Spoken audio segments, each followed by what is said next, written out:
नमस्कार, मैं हूं दिव्या और आप देख रहे हैं आंखें न्यूज 24। आइए सबसे पहले नजर डालते हैं आज के मुख्य समाचारों पर।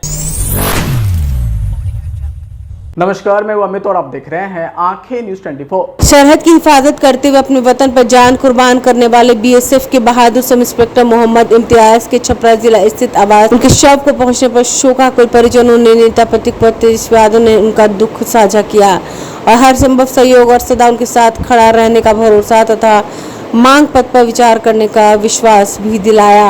वहीं आगे उन्होंने कहा कि सभी देशवासियों को इम्तियाज साहब की शहादत पर गुमान है। ऐसे पराक्रमी वीर सैनिक देश सेवा के लिए सदैव युवाओं को प्रेरित करते रहेंगे। ब्यूरो रिपोर्ट, आंखें न्यूज। जरूरत पड़ती है तो बिहार के लोग जो है शहादत देने में देश की सुरक्षा के लिए, भारत माता के लिए पीछे नहीं रहते बल्कि आगे रहते हैं। जिस प्रकार से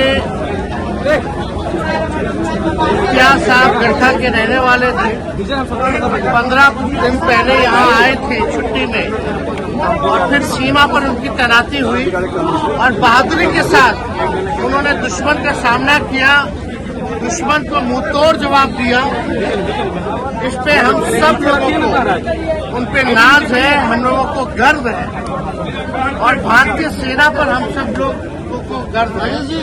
पाकिस्तान को जो है उन्होंने मुंहतोड़ जवाब देने का काम किया है। आज हम लोग सब लोग, कल भी हम एयरपोर्ट पे गए थे और हमने कहा था कि आज हम परिवार के लोगों से, परिजनों से मुलाकात करने गढ़ा आएंगे, उनके पैतृक गांव आएंगे। आज हम गांव में आए हैं, उनके बेगम, उनके बच्चों से हमारी मुलाकात हुई और हम लोगों ने संवेदना प्रकट की। आप सब लोग जान रहे हैं, राष्ट्र अध्यक्ष हमारे पिता आदरणीय लालू जी अभी स्वस्थ नहीं चल रहे हैं। उनकी इच्छा थी आने की, लेकिन सेहत को देखते हुए मोबाइल बनाइए, उनका मन था कि परिवार के साथ मिले, तो हमने वीडियो कॉल के जरिए आदरणीय लालू जी की भी बात हमने कराई है और जल्द ही लालू जी से भी उनकी मुलाकात हुई। लेकिन आज इस परिवार के साथ शहीद मोहम्मद इम्तियाज साहब उनके परिजनों के साथ हम लोग जो है मजबूती के साथ खड़े हैं और हम सरकार से मांग करते हैं, आदरणीय मुख्यमंत्री जी भी आने वाले हैं और हम सरकार से मांग करते हैं कि परिवार के लोगों की भी मांग है कि एक बड़े अस्पताल का नामकरण जो है शहीद मोहम्मद इम्तियाज जी के नाम पर एक होना चाहिए, बड़ा अस्पताल और पेट्रोल पंप जो है परिवार के लोगों ताकि आर्थिक रूप से मदद जो मिलना, पेट्रोल पंप भी जो है उनके परिवार के जो है। एक सवाल और है जिसमें यहाँ पर जब मीडिया पहुंची, आप पहुंचे, मैंने देखा सड़क अभी बन रही है, तो शहीद के नाम पर सड़क नल की व्यवस्था सुबह से लगाई जा रही है। लगातार सड़कें जो है इस वक्त बन रही है, क्या इंतजार किया जाता है?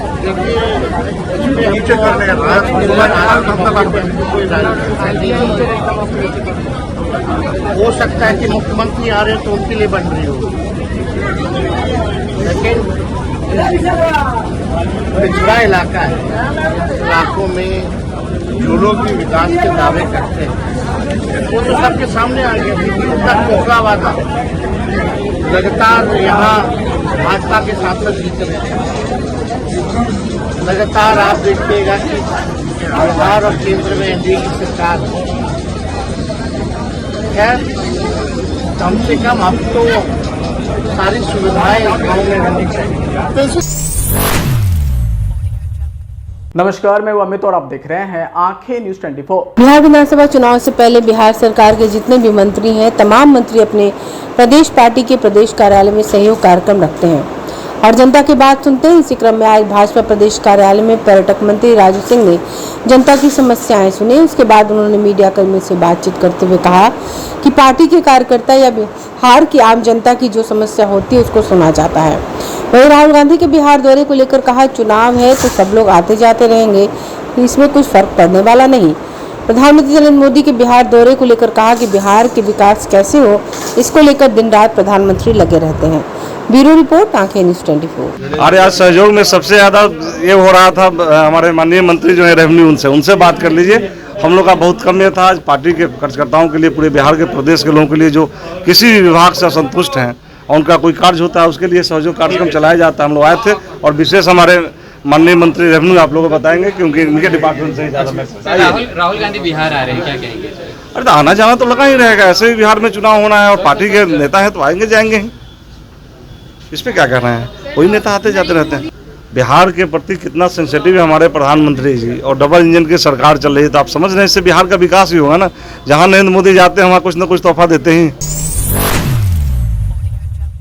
नमस्कार, मैं अमित और आप देख रहे हैं आंखें न्यूज 24। नरेंद्र मोदी के राष्ट्र के नाम संबोधन पर संजय सरावगी ने कहा कि निश्चित रूप से देश के प्रधानमंत्री ने जो देश की स्थिति थी वो रखी, जो सेना का शौर्य था वो उन्होंने रखा। अभिनंदन है, वंदन है। जो जवानों ने अपने प्राण निछावर भी करके पाकिस्तान में 100 किलोमीटर अंदर घुसे, और संदेश जाता है पूरे विश्व में कि आज भारत वो भारत नहीं, आज भारत विश्व के सर्वोच्च 5 स्थान पर भारत है। कोई भी भारत की ओर अगर टेढ़ी नज़र रखेगा या देखने का काम करेगा तो उसकी आंखें निकालने का काम हमारे देश की सेना और हमारे देश की सरकार करेगी। हाँ, लागू कर दिया गया, हमारे हिंदुस्तान को विभाजित कर दिया गया। आज जो लोग पाक ऑक्युपाइड कश्मीर है, हमारा तो संकल्प है कि उसको भी हम लोग हिंदुस्तान में मिलाएंगे, और सारा कुकर्म तो इन्हीं लोग का किया हुआ है। संबोधन को कैसे देख रहे हैं कल जिस तरीके से निश्चित रूप से देश के प्रधानमंत्री जी ने जो देश की स्थिति थी वो रखी, जो सेना का शौर्य था वो उन्होंने रखा। अभिनंदन है, वंदनीय है ऐसे सेना के जवानों का जिसने अपने प्राण की नौछावर भी करके पाकिस्तान में 100 किलोमीटर अंदर जाके घुसा, और उस संदेश से यह संदेश जाता है पूरे विश्व में कि आज भारत वो भारत नहीं है, आज भारत विश्व के सर्वोच्च 5 स्थानों में भारत है।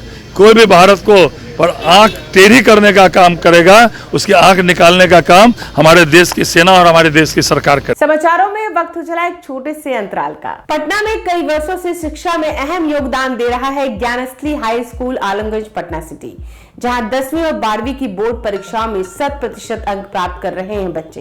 एक ऐसा स्कूल जहां न केवल होती है पढ़ाई बल्कि साथ ही साथ होती है कल्चरल एक्टिविटी, स्पोर्ट्स एक्टिविटी से जुड़े गेम्स, मैथ ओलंपियाड से लेकर साइंस ओलंपियाड, जहां बच्चों के लिए स्कूल कैंपस अत्याधुनिक सुविधाओं से लैस, छोटे बच्चों के लिए वाहन और ट्रांसपोर्ट की विशेष सुविधा।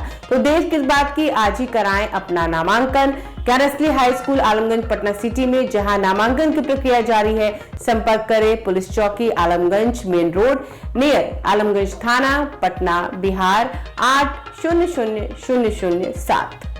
ब्रेक के बाद आपका फिर से स्वागत है। नमस्कार, मैं अमित और आप देख रहे हैं आंखें न्यूज 24।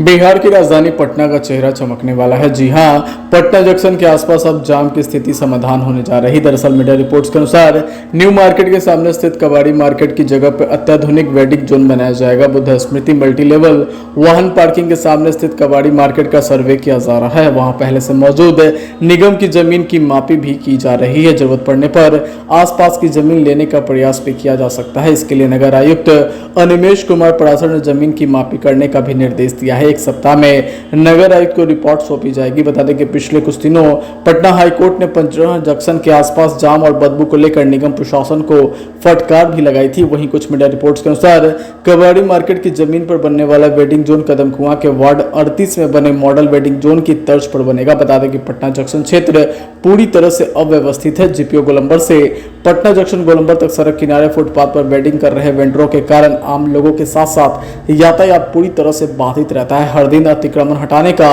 अभियान चलाने के बावजूद भी समस्या का समाधान नहीं हो सका। ऐसे में निबंधित वेंडरों के लिए जगह उपलब्ध कराना और वेंडिंग जोन मात्र बनाना ही एक रास्ता है। बता दें कि जंक्शन क्षेत्र में 350 से अधिक वेंडर हैं। इससे जो निबंधित वेंडर हैं उन्हें दूसरी जगह ले जाने की तैयारी शुरू कर दी गई है। वहीं पटना जंक्शन क्षेत्र को व्यवस्थित करने के लिए पटना स्मार्ट सिटी के तहत मल्टी मॉडल हब और सब व्यवहार निर्माण किया जाएगा। ये तभी सफल हो पाएगा जब पटना जंक्शन क्षेत्र में सड़कों पर फैले वेंडरों को व्यवस्थित किया जाए। बता दें कि नगर निगम ने कबाड़ी मार्केट से पहले ही अतिक्रमण हटा चुका है। हालांकि मौजूदा समय में फिर से खाली कराई गई जगह का अतिक्रमण कर लिया गया है। इससे पहले बुद्धा स्मृति मल्टी लेवल वाहन पार्किंग में वेडिंग जोन बनाने की योजना थी, लेकिन अब इसमें ऑटो वाले के लिए पार्किंग की व्यवस्था की जाएगी।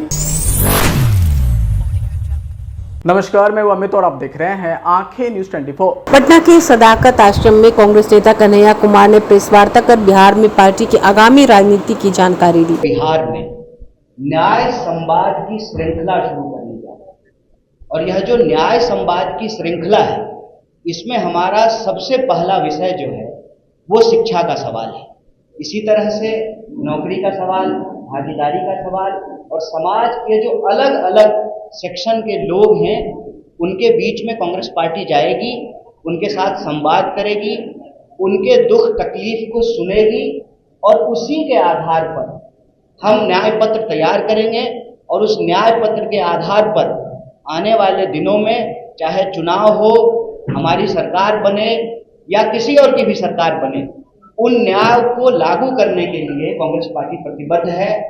इसी सोच के साथ, इसी संकल्प के साथ आगामी 15 तारीख को नेता प्रतिपक्ष श्री राहुल गांधी जी बिहार आ रहे हैं। दरभंगा में वो छात्रों से संवाद करेंगे और जब वो दरभंगा में छात्रों से संवाद कर रहे होंगे, ठीक उसी वक्त बिहार के अलग अलग जगहों पर 60 से ज़्यादा जगहों पर कांग्रेस पार्टी के देश स्तर के नेता बिहार आ रहे हैं, जिसमें हम विभिन्न हॉस्टलों में जाएंगे, SC ST हॉस्टल में जाएंगे, EBC हॉस्टल में जाएंगे, महिला छात्रावासों में जाएंगे, अल्पसंख्यक छात्रावास में जाएंगे, साथ ही साथ जहां पर हॉस्टल नहीं है वहां पर टाउन हॉल के अंदर विद्यार्थियों को इकट्ठा करके बिहार के अंदर जो शिक्षा की हालत है उस पर चर्चा करेंगे, संवाद करेंगे और उसी कड़ी में यह प्रेस वार्ता की गई है। और इस प्रेस वार्ता के माध्यम से 5 प्रमुख विषय को हमारे ये मौजूद साथियों ने उठाया है। पहला विषय ये है कि लगातार मांग के बाद जो मौजूदा NDA की सरकार है वह इस बात के लिए स्वीकार की कि आगामी समय में जाति जनगणना की जाएगी। सवाल यह है कि जाति जनगणना की मांग हम लोग क्यों कर रहे हैं? सामाजिक न्याय की धरती है बिहार। जाति जनगणना की मांग हम इसलिए कर रहे हैं कि कई दशकों तक सामाजिक न्याय की नीतियों को लागू करने के बावजूद, आरक्षण की नीति को लागू करने के बावजूद आज भी आंकड़े ये कहते हैं कि समाज के अंतिम पायदान का जो व्यक्ति है आज भी उसको न्याय नहीं प्राप्त हो रहा है, जिसके बारे में डिटेल से इन साथियों ने आपके बीच में अपनी बात रखी। तो जो जाति जनगणना है, उस जाति जनगणना का अगला कदम यह है कि यह जो 50% की सीमा है, इस सीमा को समाप्त कर दिया जाए। और ये हम संविधान के तहत कह रहे हैं। संविधान के अनुच्छेद 15(5) में यह प्रावधान किया गया है कि निजी क्षेत्रों में भी भागीदारी और आरक्षण को सुनिश्चित किया जाए। तो पहला मांग ये है कि जाति जनगणना हो और जाति जनगणना वैज्ञानिक तरीके से हो, लिपापोती नहीं हो और सही आंकड़ों के आधार पर 50% की सीमा को समाप्त किया जाए और निजी क्षेत्रों में भी आरक्षण को, भागीदारी को सुनिश्चित किया जाए। दूसरा सवाल ये है कि बिहार में अगर आप शिक्षा व्यवस्था को देखेंगे, शिक्षा की हालत ये है कि 3 साल की डिग्री 3 साल में नहीं मिलती। प्रश्न ये है कि जब पूरे देश में 3 साल की डिग्री 3 साल में मिलती है तो बिहार में 3 साल की डिग्री 5 साल और 7 साल में क्यों मिलता है? वो बिहार जहां पर नालंदा विश्वविद्यालय रहा, वो बिहार जहां पर विक्रमशिला विश्वविद्यालय रहा, वो बिहार जहां पर आजादी से पहले पटना विश्वविद्यालय की स्थापना हुई, जिसको ज्ञान और मोक्ष की भूमि कही जाती है, आप बिहार में किसी भी धर्म का इतिहास उठा करके देख लीजिए, उसका इतिहास बिहार से जुड़ा हुआ है। देश का इतिहास बिहार के इतिहास के बिना पूरा नहीं होता है। उसी तरह से बिहार की प्रगति के बिना देश की प्रगति संभव नहीं है। ऐसे में बिहार की प्रगति के लिए, देश की प्रगति के लिए यहाँ की शिक्षा व्यवस्था को बेहतर करना जरूरी है। 3 साल की डिग्री 3 साल में मिले, ये एक बात है।